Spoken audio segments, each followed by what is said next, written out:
Hello, everybody. Welcome once again to another installment of A Rebel Without Applause, coming to you from my little nutshell of infinite space right here in the Wood of the Holly under the sign. And I've got a really special guest on the other side of the digital divide today. This gentleman is a prolific author, one of the most important chroniclers of popular culture and all things La La Land. He's written a number of bestsellers, including The Castle on Sunset, which is about Chateau Marmont, Rat Pack Confidential. You wrote about Paul Newman, A Life, Jerry Lewis, King of Comedy, The Life and Art of Jerry Lewis, Dolce Vita Confidential. He also wrote and narrated a podcast about Lou Wasserman. He's a former film critic of The Oregonian. He's written for Sight and Sound, Film Comment, The New York Times, American Film Interview, the LA Times, the whole thing. He's here with me today on the other side of this little Zoom space. That's Shawn Levy, and he's here to talk about his latest literary offering. It's called Clint, about none other than Clint Eastwood. Welcome. How are you? Thanks so much. Wow, what an introduction. I'd almost like to meet that guy. Well, that's a lifetime project. You can write about others, but learning about yourself is something that, could sometimes be a hall of mirrors. Yeah. Yeah. I read the book, and as a quick, I don't want to say review, but referral, check it out, folks, because it's very complete and it offers insight into somebody's life, Clint Eastwood, who spans, as we know, more than one generation, incredibly prolific. And, it was just very meaningful to me on a number of levels. First question for you, Shawn, 2 words. Why Clint? Oh, I go into every biography with a couple of thoughts. One is there a story here? There's a chronicle. Every life is a chronicle. I think of it as a clothesline. It connects 2 walls and it's a line. And it's what hangs off the clothesline that makes a book possible. And in Clint's case, there's Hollywood superstardom, there's becoming a director, there's the independent.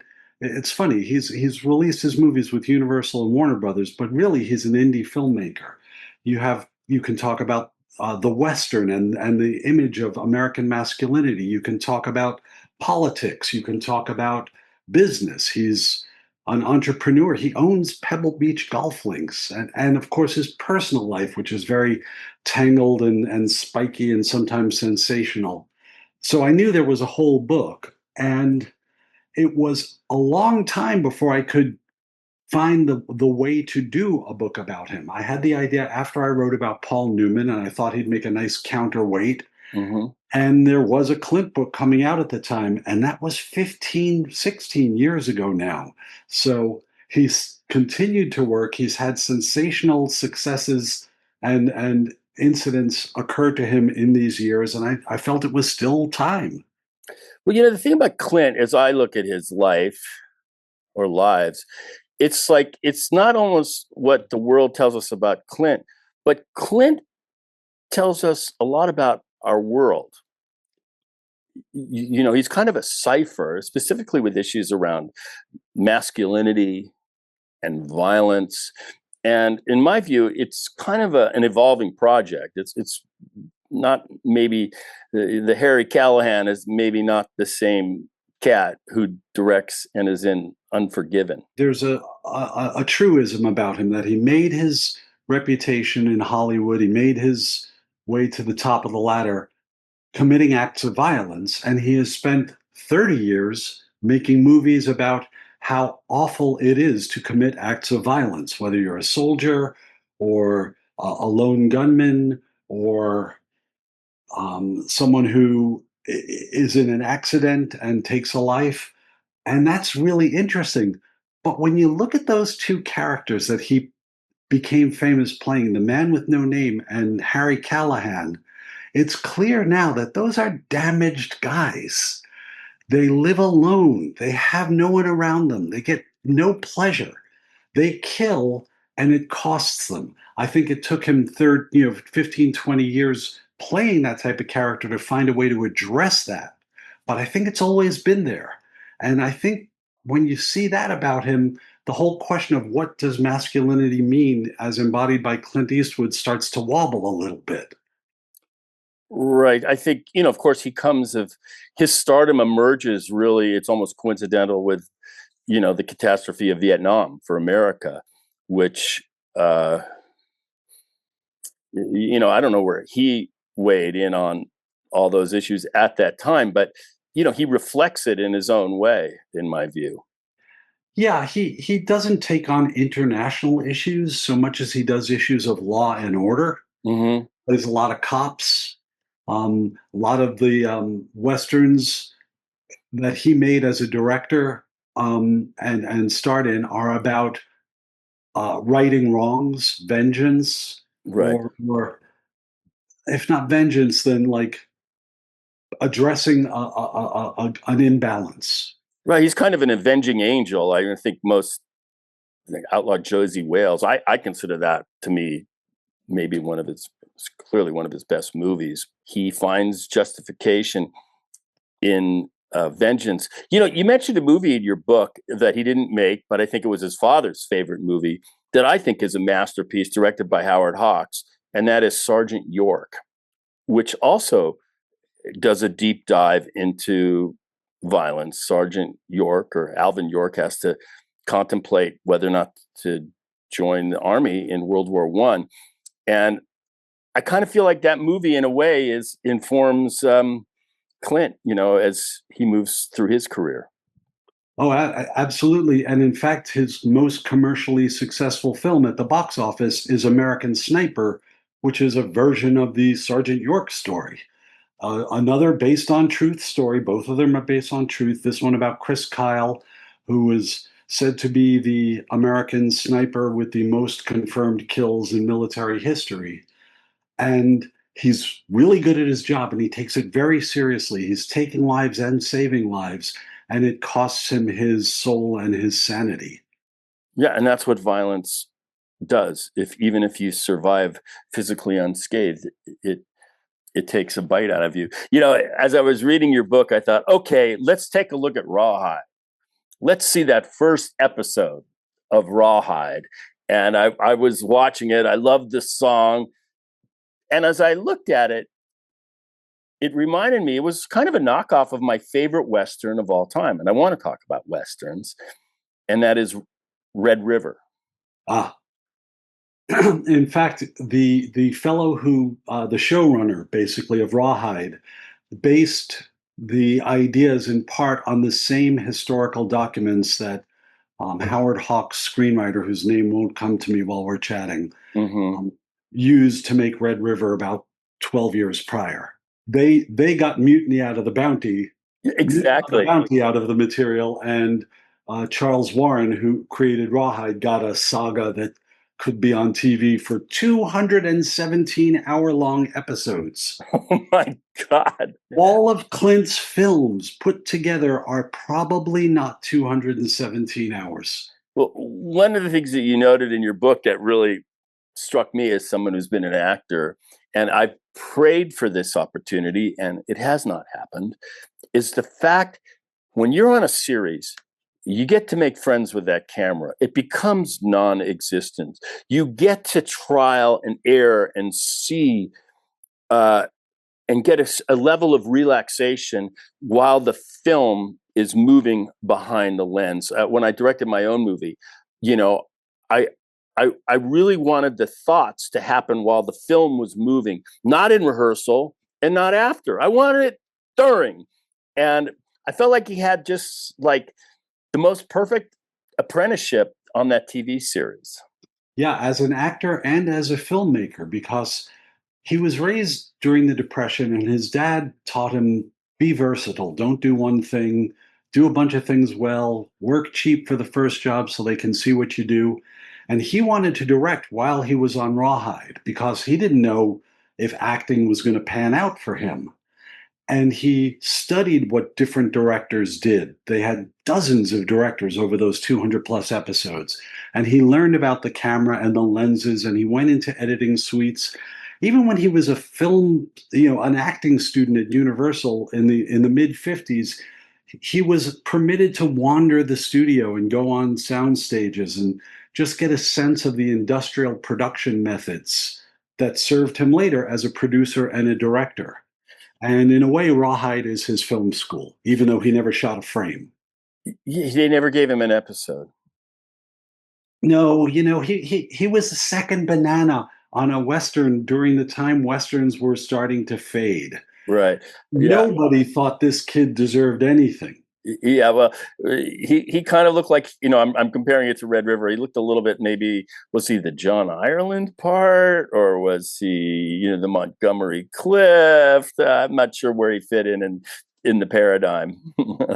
I mean, he had accomplished nothing except get cast on Rawhide, and he's great on Rawhide because you can see him just steal every scene by doing nothing. The precept he learned as an acting student in the heyday of method acting was don't just do something, stand there. And by keeping still, he learned how to be emotionally and physically expressive. Yeah, talking about acting for the cinema is one of the hardest things to do is have faith that thought communicates. When you're thinking, you're active without, physical activity generally. Mhm. And getting faith in that is really, where you see these great, great stars, the actor studio. What would they say? What was the thing? Less is more. Actually, I think the corollary is truer, is more is less, but Mm. that's a debate. He seemed to have found that. And the only way you can do that is getting hours and hours in front of that camera. Yeah, I agree. And I think he would agree that he learned both of his trades, movie making and movie acting, by going and punching a clock effectively on a 30 weeks out of the year making that show. Yeah, there's a lot of falsehoods or false conceptions about working Hollywood. But the truth is, people work really hard. They get up really early, and directing a movie and even acting in one is requires, it's not a party, it's work, it's hard labor. And I felt like he understood that, just like Woody Allen understood that. Yeah, I think that people who've made long careers out of it. One thing about the movie business that a lot of people don't understand it is to this day a union business, and unions don't get involved in people musing about the sky or scientists obsessively chasing a data point. They get involved in labor. So there's a lot of labor in a movie. And I think Clint, he lives in his body. I think that appealed to him. Oh, these guys, they work. His crews come back again and again, I think, because he respects a hard day's work, and they know that. Another thing about Clint for me is what he represented in terms of masculinity. And he's not, there's this sort of kind of a character or archetype of masculinity that's not confessional. That's not really all about their feelings.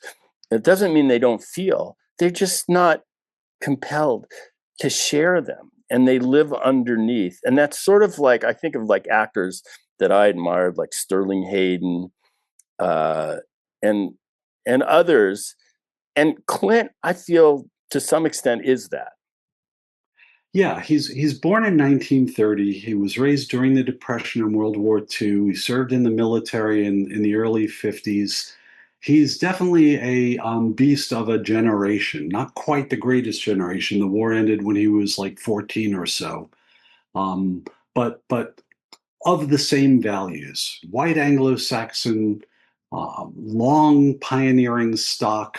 There's he reminds me in his body of a cross somewhere between Abraham Lincoln, Jimmy Stewart, and Mickey Mantle, and he could be the fourth in that bridge game, and there's good and bad things about that. I think, ironically, it has given him a position to sort of stand in the middle and swivel around and comment on American culture as a filmmaker in a way that someone like Scorsese or Spielberg, who comes from a more specific subculture, can't, or has to struggle more to find a path to. So Clint can make a movie like American Sniper or like Sully about the forced water landing of the Mhm. passenger jet in the Hudson. He can make two movies about the battle for Iwo Jima, one in English, one in Japanese, because he's kind of detached and yet in the middle. Right. It's a very interesting angle he comes to us from. He's from Oakland, actually, a place within Oakland, because went to UC Berkeley, and my roommate was from Piedmont. Yeah. And I remember once he invited me to dinner, and I was like, I am in the heart of white people land here in Piedmont, very waspy, very white little enclave. Robert McNamara was from Piedmont, famously Kennedy's Secretary of Defense, an architect of the Vietnam War. I don't know how much that upbringing informed his life. I think he's more of a rebel in a certain kind of a way. But he's rebelling from that, and Yes. he knows it. It's in him. He finished school in Oakland, and by the time he was in high school, he had discovered a thing that is with him to this day that sets him apart and informs his aesthetics, his filmmaking methods. He was a boogie woogie piano player and he loved to go to jazz clubs. Right. And he and his buddies would jump in hot rods and go all over the Bay Area, San Francisco, Oakland, bunch of other towns, San Jose. They even went to Los Angeles to Central Avenue and the scene that was happening there. And as an actor and a director, Clint favors early takes. Rarely do his films get to a third take. And to me, that's a jazz lover. We're doing collective improvisation here. If we think that the first take is going to be real, we're going to film it and use it. And actors find that they don't have to exhaust or spare themselves some emotional depth because they know they're only going to have to do the thing twice. And they're also going to be prepared. Right, right. And they love it. They love it. And look at the work since 2000, since the year 2000, Mystic River gets Oscars for Sean Penn and Tim Robbins, Unforgiven in 92 for Gene Hackman, Million Dollar Baby for Hilary Swank and Morgan Freeman. These people have all made great movies. And this is the one where their peers said, "Wow, you brought up another level." And often it was their first stab at the line. Right. And it also allows Clint to go play golf at the end of the day. He respects the workday. He expects the day to end. Remember, he's a union. He's sympathetic to union workers, and yeah, if we get the day's work done, that one of the perks is that you get to enjoy yourself. Yeah, I learned a lesson when I directed my movie The Solar Opposite. I remember Chris Maloney, who played the lead. I'm directing a movie. I can go forever, but guess what, Bill?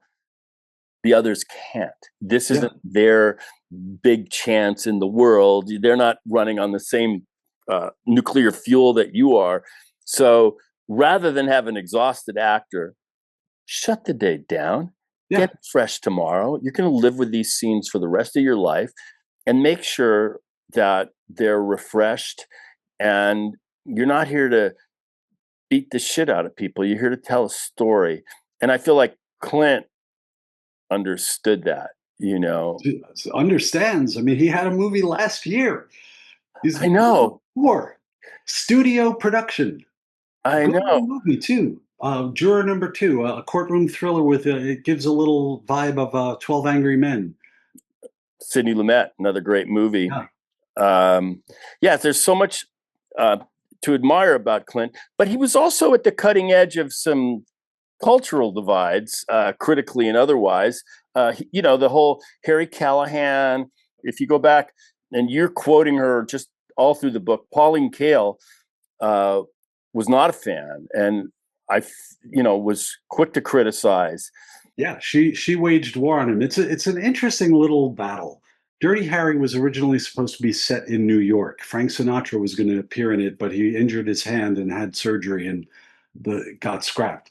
So Clint Eastwood and Don Siegel, his second mentor after Sergio Leone, decide to make it but move it to San Francisco. And if you set a movie about justice and crazy behavior and policing in San Francisco in 1971, you're inviting the culture wars. Right. You could do that in New York, but in San Francisco, that's all that you're doing. And it happened that Pauline Kael was also from the Bay Area. So, Clint, in fact, lived there his whole life. She left and became a New Yorker and then lived in Massachusetts, I believe. So they didn't agree politically. They didn't agree aesthetically, although she has nice things to say about Dirty Harry. She just ultimately calls it fascist, and then she goes to town on him. She uses him as an excuse for many one-liners and really brutal insights that are nevertheless are insights for years in the New Yorker. And she cherry picks. She doesn't talk about Escape from Alcatraz or Honky Tonk Man or White Hunter Black Heart or Bird. She talks about the gorilla, the orangutan movies and the Dirty Harry movies. So yeah, lady, you're not wrong, but get into a fight with someone who can fight back. Well, Clint can fight back, so But he didn't. he didn't. He didn't need to. Do you think her criticism was fair? I think that there are. Someone said this about, I can't remember which politician, but it's like, I'm not saying that he's fascist. I'm saying that fascists think he's fascist. And I feel that way about Dirty Harry. I don't know. The politics of that movie are more complex the more you look at it. But when I see the people who embraced it, the Philadelphia police, Richard Nixon, I'm thinking, wow, in 1971, I was not on their side personally. No. So I think she's right about that. I also think she's dead wrong about what kind of actor and director he is. She doesn't see the internal uh, energy that he lets dissipate at the skin. It's almost like he's vaporizing his emotions. He's not giving it voice to them, he's not emphasizing them. And for her, that makes him a cold fish. She liked Marlon Brando. She liked Rod Steiger. Okay, well, I don't put capers in my salad. That's Right. taste. Right. Well, she also embraced Bonnie and Clyde, which was her review famously helped keep it alive, as I recall. Well, she for sure. What's interesting is Clint's movies, the spaghetti westerns, which were more violent, were made before Bonnie and Clyde, but for legal reasons didn't appear in the US until after. So Right. the Sergio Leone films might have kicked open those same doors to depictions of violence first. And it would have been very interesting to see what would have happened to Bonnie and Clyde if it was the fourth movie like that instead of the first that Americans saw. Interesting. And alternatively, Kevin Thomas loved him, at least in Los Angeles. Yeah, and he has champions in Chicago and Richard Schickel, Dave Kerr at the Chicago Tribune. Roger Ebert was a big fan of Clint Eastwood. Um, I think that he's been treated fairly at the New York Times. You Hmm. know, once they kind of settled on film critics in the mid 70s. I think since then, Ken Turan at the LA Times, he's always had critics in his corner. I Yeah. think it's because they recognize the quality of his work. Yeah. The thing about the Bay Area, which, play Misty for me, although that's a little bit south of the Bay Area, but it's still kind of in the larger area, Carmel or Monterey. And of course, the Dirty Harry movies, it really was like what did he feel about the counterculture that was on fire in the Bay Area? Whether it was Haight Ashbury, whether I went to Berkeley, all this ferment. The Zodiac Killer was rampaging in the Bay Area when I was in junior high. I'm trying to think some of the other of Jim Jones, the assassination of uh, Harvey Milk and Moscone. There's a lot going on Hmm. Bay Area in that kind of bracket of time. And maybe in some way those movies are, a reaction to that. Yeah, I mean, if you're going to make a movie about a cop going after crazies, you're not going to set that movie in Des Moines. It makes sense. That was the shorthand of San Francisco in the popular mind and in the mind of movie executives who funded these productions. San Francisco, yeah, a bunch of wackadoos. And you had the Black Panthers, you had the Symbionese Liberation Army. They were like violent people. So Yeah. that's perfect for Dirty Harry. He wasn't going to go to Vietnam. He just had to go to San Francisco. Right. I went to Berkeley the semester after Patty was abducted around the corner from my dorm, so yeah, it was all going on there. There was a sense of possibility and kind of craziness. And I think in some way those movies, are a reaction to that. Certainly the impetus at the beginning of the films. I think later on when the films become, more self-conscious and 16 years passes between the first one and the last one, it's Right. another thing. But, Clint's in Carmel. It's a good 90-minute drive. Hmm. It's a little town where there were like two paved sidewalks, and the houses did not get street numbers until 2024. You had to go to the post office to get your mail. And he became mayor of the town because he just wanted to make a couple of little additions to a business, and people were like, no. So, by wanting to build something, he was a radical leftist in the political algebra of Carmel of the 1980s. Oh, okay. Because I was thinking more the opposite. So, in Right. those in Carmel, he was considered a leftist, but I was under the mind that his sort of Republican point of view also had to do with regulations and to eliminate them, for his own ambitions in development and real estate, but also as just a general worldview. I thought that's why maybe, he found himself in alignment with Mitt Romney, and No, and on the national level, yes, that's the case. But on the level of Carmel politics, where he thought people should be allowed to eat ice cream on the sidewalk, and the city council didn't, he was the lefty. Like they okay. wanted everything to be as it was in 1910. So there was kind of a sort of a reaction to, I guess, what today we would call wokeness or political correctness within that community. I'm not sure where it No, no, falls. no. It was any kind of change. The most beloved mayor of Carmel prior to Clint Eastwood was a guy who said, "If you want change, don't vote for me." Okay. So he had a vision of change in that community, and I think it seemed from what I could tell, he, was sincere in his efforts as a local politician. I think he lost his footing, as he described quite brilliantly, when he stepped onto the national political stage. Specifically, I think it was the Republican convention for Mitt Romney. That would be what, 208 2012. or 12, right? 2012. By McCain and then Romney, 12. Right. And it felt like at that moment, as I remember seeing it, that he had lost a step, that he was old, that he was maybe slightly, gone. But that wasn't the case. No, no. He was ad-libbing. The entire speech was ad-libbed. He was Yes. reading off a teleprompter. He had not consulted with the campaign, with convention managers or the Romney campaign about what he was going to say or how long he would speak for. And on his way to the stage, he got the idea to grab a stool and use it as a prop and address it as if Barack Obama were sitting with him. Right. And my partner is an actor and a student of acting, and when she saw it with me as we were working on this book, because we remembered it from 2008, and everyone's hair was on fire about, oh my God, what a disgraceful thing, and that man's crazy. You look at it now, and it's like, oh, he's doing an acting exercise Right. on the It's an stage of a improv. convention, and he's giving Barack Obama credit for some of his policy choices, and he doesn't mention Mitt Romney for the first 10 minutes he's out there.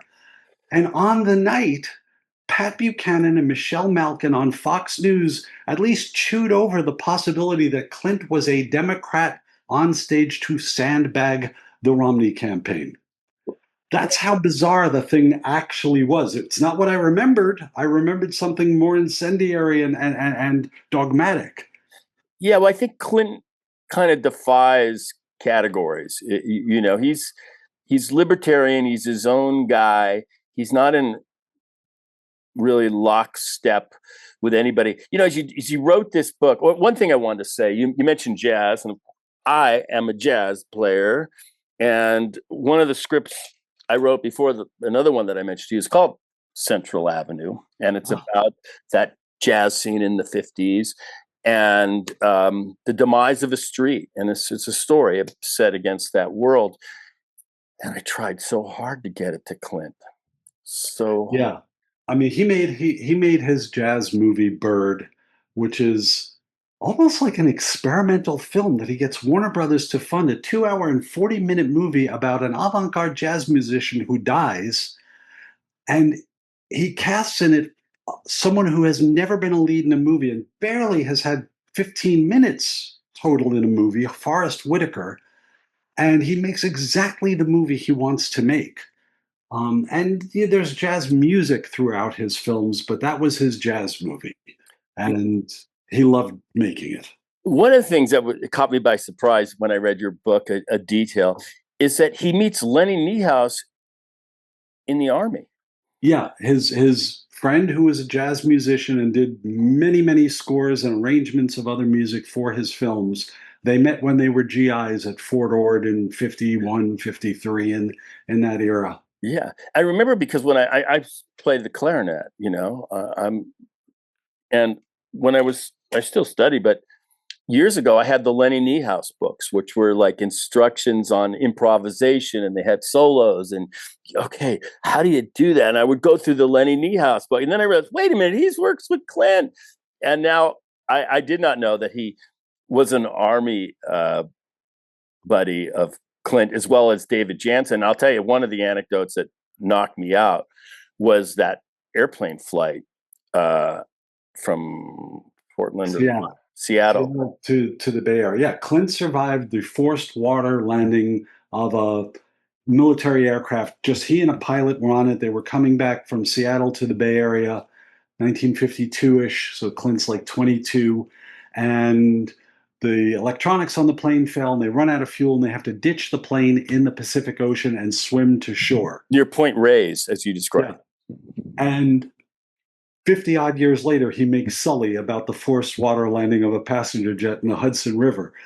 And has there ever been a Hollywood filmmaker who survived one of those? There certainly hasn't been one who then went on to make a movie about that. That's right. I know it didn't work out so well for Wiley Post and Yeah.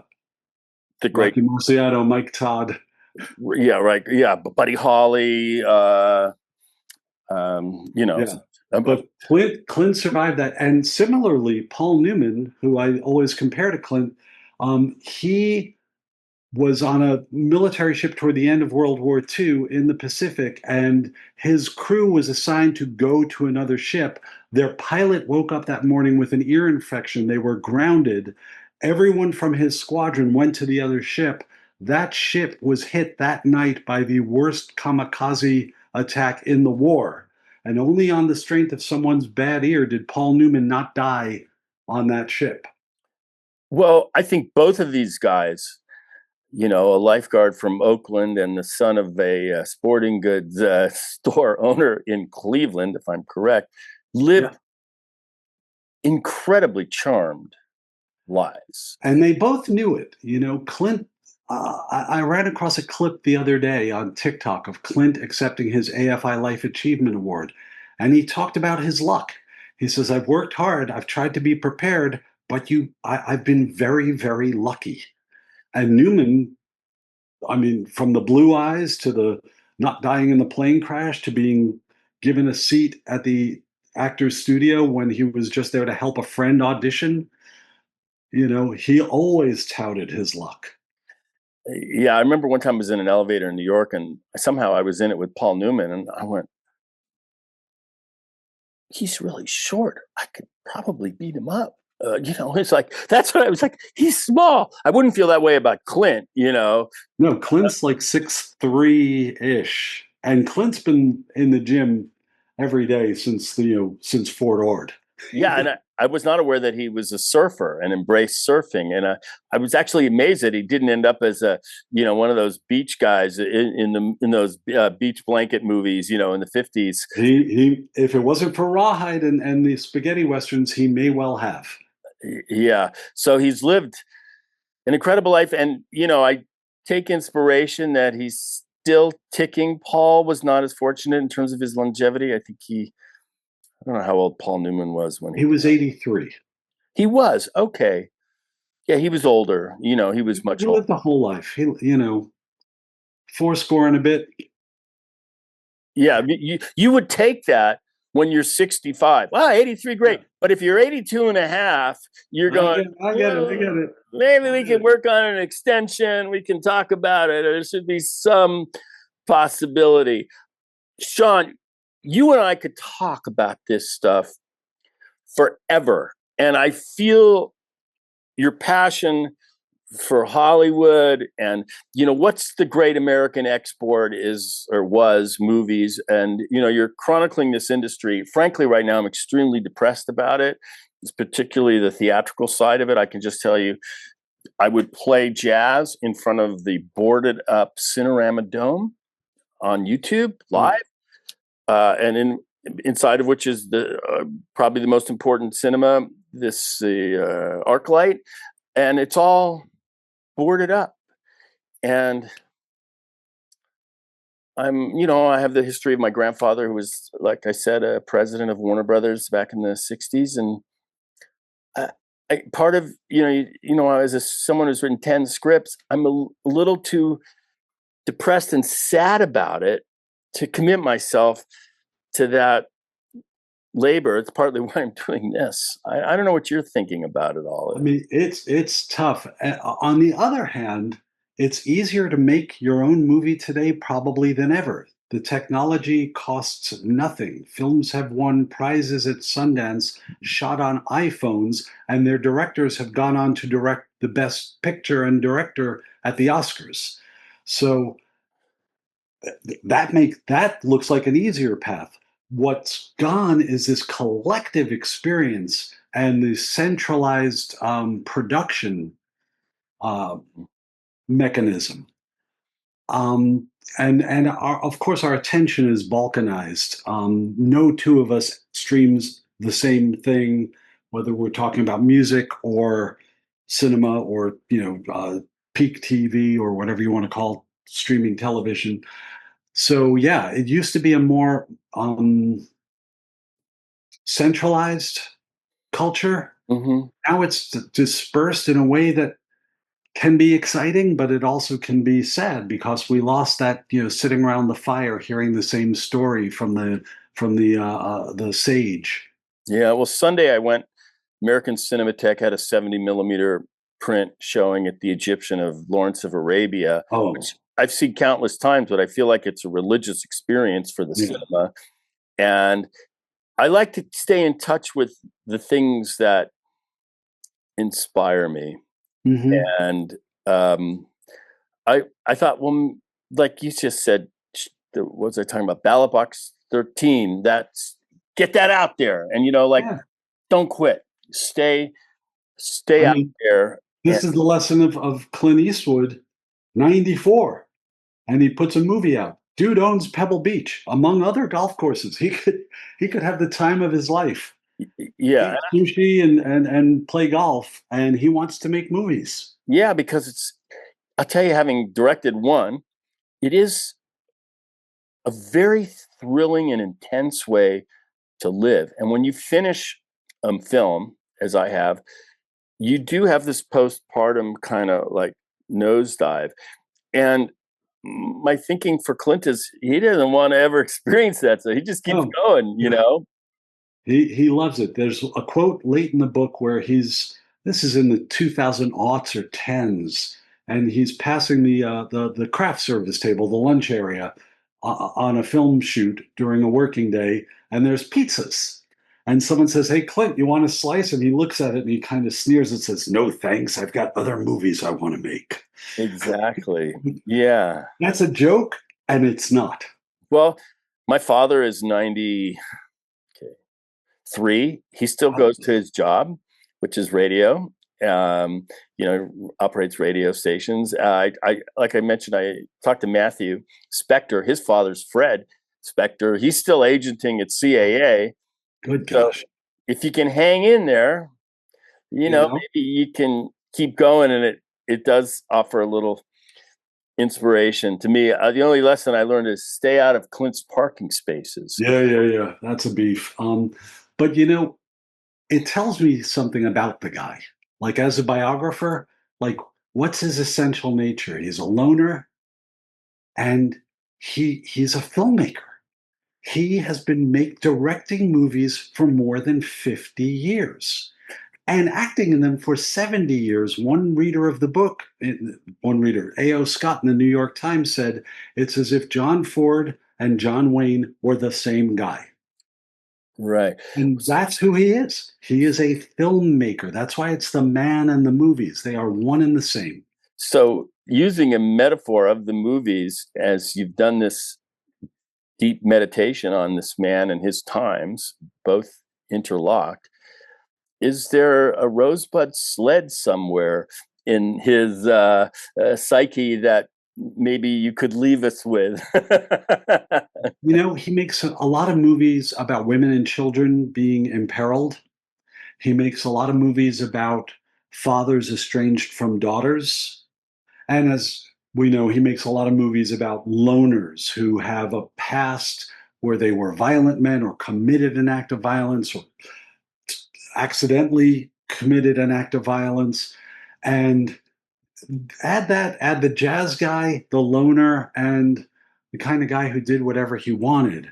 And you're starting to get the Rorschach of him, the ink blot, that the Venn diagram, that is Clint Eastwood's psyche. So I'm seeing that sled, that iconoclastic sled, as it is engulfed in the flames of Xanadu. And Shawn, just a word to everybody: read the book, because it's not just about Clint. It's really about he's kind of a cipher and a mirror to our times in many ways, and not just our times, but a few generation of times. And it's a really terrific read. I look forward to deep diving into some of the other books, specifically Paul Newman. And as a stand-up comedian, you wrote about Jerry Lewis, which took me by surprise in a way. I don't want to deep dive into Jerry. I will tell you this. I used to hang out at the Friars Club with Milton Berle because I did a play with him and we were very close and he loved me. And there was, I don't know how, it had to be in the 90s or at some point. And Jerry had just had a heart attack. And like all those Jewish guys of that generation, he's usually followed by a triple bypass and a zipper. And they said, what happened? What happened to Jerry with the heart attack? And someone blurted out, they found a cure for muscular dystrophy.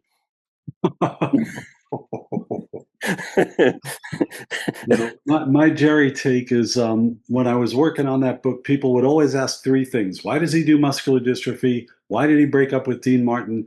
And why did the French love him? And the answer to all three is because he's an asshole. Yeah.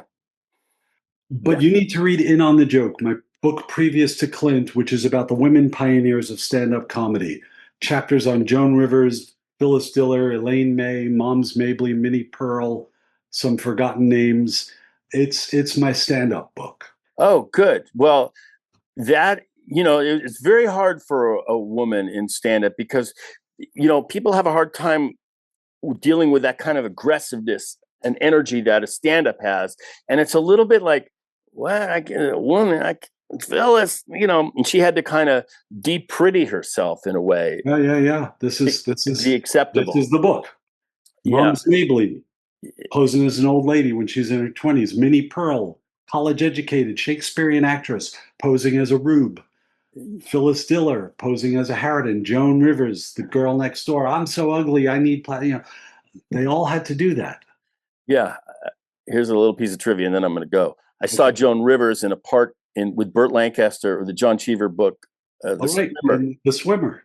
Yeah, she plays an erotic girl who's like hitting on a guy. And are you married? Yeah. And she's very well cast. Frank Pierce.